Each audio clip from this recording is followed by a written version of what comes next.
मित्रों नमस्कार। रोज की तरह ही देश प्रदेश की सबसे बड़ी खबरों के साथ हम आपके समक्ष उपस्थित हैं और आज हम जिन मुद्दों को लेकर आपके पास आए हैं वो सीधे तौर पर बिहार विधानसभा चुनाव से जुड़ा हुआ है।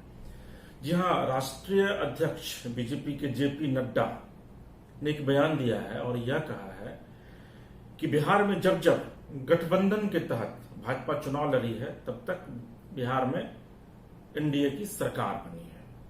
अब इस बयान के कई मायने निकाले जा रहे हैं। एक तरफ यह कहा जा रहा है कि पिछले कुछ दिनों से लोजपा और नीतीश के बीच जो एक नूरा कुश्ती का खेल खेला जा रहा है उसको देखते हुए जेपी नड्डा ने यह क्लियर किया है कि गठबंधन के भीतर न तो नीतीश का कद बहुत बड़ा है न ही लोजपा का, बल्कि गठबंधन का कद सबसे बड़ा कद माना जाता है। और यही वजह है कि भाजपा हमेशा गठबंधन की वकालत, गठबंधन की सिफारिश करती रही है और इस बार भी बिहार में एनडीए गठबंधन चुनाव लड़ेगा। हाँ, ये बात अलग है कि जेपी नड्डा ने यह कहा है कि नीतीश के नेतृत्व पर उनका विश्वास है, लेकिन भाजपा के एक बड़े नेता हैं गिरिराज सिंह, बेबाकी से अपनी बेबाकी के लिए वो जाने जाते हैं और उन्होंने यह कहा है कि बिहार का चुनाव नरेंद्र मोदी के चेहरे पर लड़ा जाना चाहिए। अब एक तरफ बीजेपी यह कह रही है कि नरेंद्र मोदी के चेहरे पर चुनाव लड़ा जाना चाहिए, तो दूसरी तरफ बीजेपी के राष्ट्रीय अध्यक्ष कहते हैं कि नीतीश कुमार में उनकी आस्था है।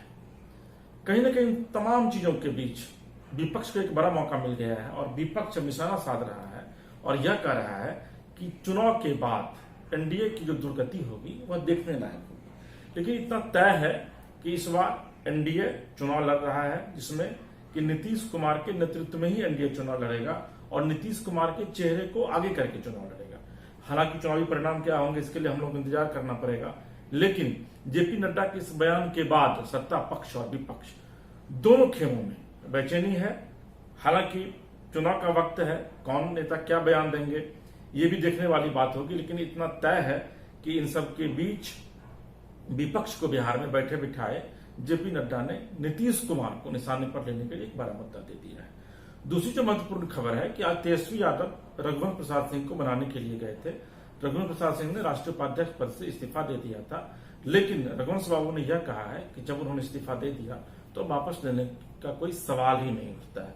अब इस मामले को लेकर भी कई कयास लगाए जा रहे हैं। हालांकि रघुवंश बाबू सामाजिक नेता है, समाजवादी आंदोलन के नेता माने जाते हैं, आंदोलन की उपज माने जाते हैं, लिहाजा आरजेडी को छोड़ना उनके लिए निश्चित तौर पर आरजेडी के लिए भी आप यह कह सकते हैं खासकर कि इस चुनाव के वक्त में बहुत ज्यादा अच्छा नहीं होगा। लेकिन लालू प्रसाद के बड़े बेटे तेज प्रताप ने कमेंट किया और यह कहा है कि आरजेडी जो है वो समुद्र की तरह है और उसमें से अगर एक लोटा जल निकल भी जाएगा तो आरजेडी के ऊपर कोई फर्क नहीं पड़ेगा। अब देखना यह है कि आने वाले दिनों में रघुवंश बाबू क्या डिसीजन लेते हैं। तो मित्रों, ये दो बड़ी खबरें थी आज बिहार की सियासत से जुड़ी जो हमने आपको बताया। आप हमारे वेब पेज newslollipop.com को सर्च कीजिए, हमारे फेसबुक, हमारे ट्विटर, हमारे इंस्टाग्राम से जुड़िए और हमारे यूट्यूब को आप सब्सक्राइब कीजिए। उम्मीद है कि आपको हमारे कार्यक्रम अच्छा लगा होगा। तो फिलहाल इसके राजीव को दीजिए इजाजत। नमस्कार।